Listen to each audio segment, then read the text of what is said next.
একবার করে সমস্যা পড়ি আলহামদুলিল্লাহ। আমার সাথে পড়ুন, রব্বানা লাকাল হামদ হামদান কাসীরান তাইয়িবান মুবারাকান ফি ইয়া রাব্বি লাকাল হামদু কামা ইয়ানবাগি লিজালালি ওয়াজহিকা ওয়া আযীমি সুলতানিক লাকাল হামদু বিল ঈমান লাকাল হামদু বিল ইসলাম লাকাল হামদু বিল কুরআন। আমরা আমাদের জীবনে তিনটা ইম্পর্টেন্ট বিষয় দিয়ে প্রশংসা করলাম কার? আল্লাহ। নাম্বার 1 ঈমান, নাম্বার 2 ইসলাম, নাম্বার 3 কুরআন। এই তিনটা বিষয় আমাদের জীবনে গুরুত্বপূর্ণ, কম না বেশি? বলা হয়ে থাকে সারা দুনিয়ার সমস্ত সম্পত্তি যদি একটা পাল্লায় দেয় আর একটা পাল্লায় যদি হযরত বিলাল রাদিয়াল্লাহু আনহু ঈমান দেয়, সারা দুনিয়ার সমস্ত সম্পত্তির পাল্লাটা হালকা হয়ে যাবে।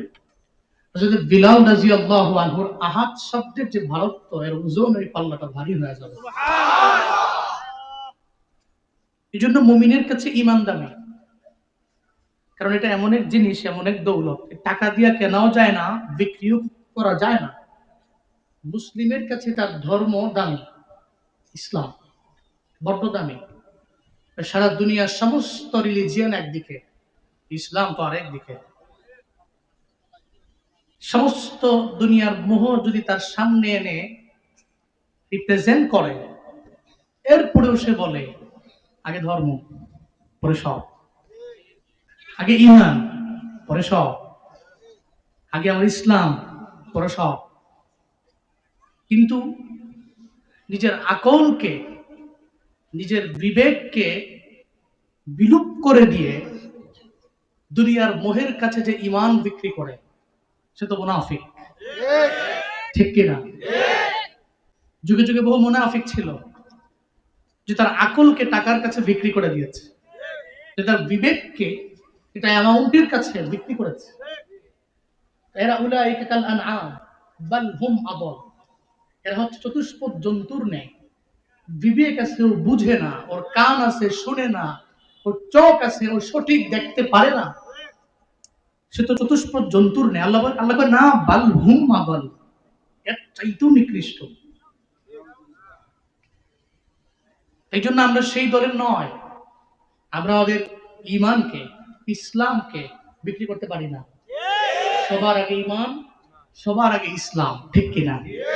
এরপরে কোরআনটা দেখেন কত দামি।